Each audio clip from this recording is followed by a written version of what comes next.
In this quick tutorial, I am going to show you how to remove password from Windows laptop and computer. First of all, click on Windows Start menu, then search here Settings. Go to the Settings. Now from left side menu, click on Accounts. A new window will appear. From here, click on Sign in options. Under Sign in option, here as you see password option, just click on it. Now to remove password, click on Change button.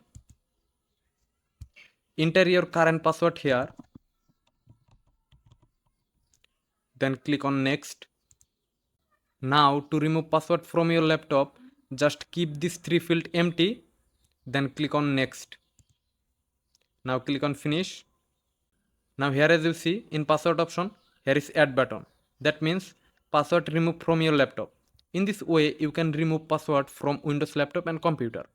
If you found this video helpful, please like our video and subscribe our channel. See you in the next video.